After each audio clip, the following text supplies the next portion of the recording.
you've got $100,000 to $160,000. Here's the problem. Most people deploy it wrong and leave thousands in tax savings on the table. In this video, we're breaking down exactly how to structure this money across retirement accounts, emergency funds, and investments, so it actually works for you, not against you. Let's start with tax efficiency. The IRS literally rewards you for putting money in the right accounts, and ignoring this is like leaving cash on the table. Your first priority is maxing out tax-advantaged retirement accounts. The 2026 401k contribution limit is $24,500. That's up from $23,500 in 2025. If you're 50 or older, you can add another $8,000 in catch-up contributions, bringing you to $32,500 total. That $24,500 reduces your taxable income by the same amount, and the money grows completely tax-free until retirement. That's the single most powerful wealth-building tool available if you're a W-2 employee. For an IRA, the 2026 Roth IRA limit is $7,500, up from $7,000 in 2025. Once you've maxed those, you're building an emergency fund. That's where your remaining capital sits before you invest. Emergency reserves are unsexy, but they're essential. Without them, you'll be forced to sell investments during market downturns. Exactly the wrong time. The standard recommendation is 3 to 6 months of living expenses in liquid savings. Here's the good news. High-yield savings accounts have actually become competitive in 2026. According to Bankrate, the best high-yield savings accounts are paying around 4% APY as of May 2026, compared to just 0.6% at an average savings account nationally. That's a 340 basis point difference.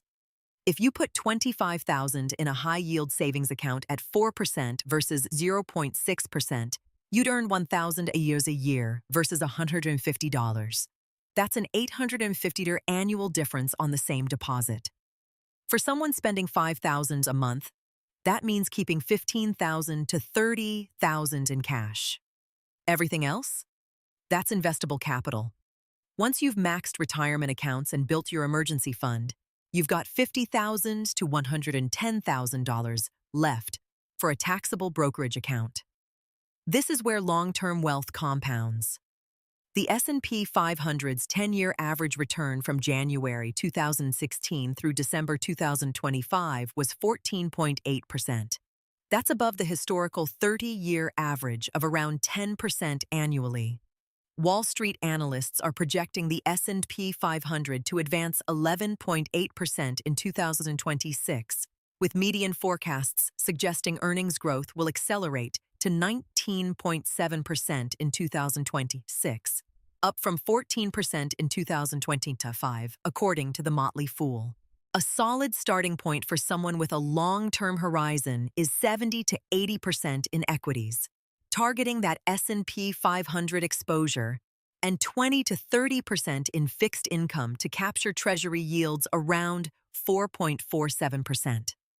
However, LPL Research recommends a modest underweight to equity risk in 2026, so you might lean slightly more conservative depending on your timeline and comfort level.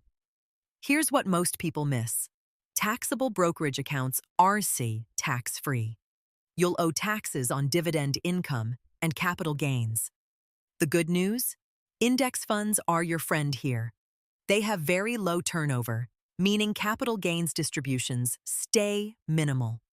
If you allocate $70,000 to an S&P 500 index fund with a typical 1.7% dividend yield, you're generating roughly $1,109 in annual dividends, taxed at the qualified dividend rate of 15% to 20% federally depending on your bracket. So that's roughly $180 to $240 in annual taxes on dividends alone. You control the timing of when you sell. That's the flexibility taxable accounts give you. But you can't avoid these distributions. That's why maxing retirement accounts first makes so much sense. Those grow completely tax-free. Series 1. Bonds offer inflation protection with a 4.03% composite rate through April 2026, according to Treasury Direct. They adjust every 6 months based on inflation data, which sounds appealing, but they have serious limitations. You can buy a maximum of $10,000 per person per calendar year in electronic form, plus up to $5,000 in paper bonds with tax refunds. They have a 1-year minimum holding period, and if you cash them out before 5 years, you lose 3 months of interest. So for a $160,000 deployment, I-bonds work as a supplemental holding, maybe $5,000 to $10,000 for inflation protection. But they're not a core investment given those caps and restrictions. If you're self-employed or own a business, your strategy actually changes. Solo 401ks and SEP IRAs let you contribute way more, up to about $69,000 annually, compared to the $24,500 standard limit. Head to the full article for that breakdown and everything else we covered. The link is in the description. Subscribe for more grounded personal finance strategies that actually work.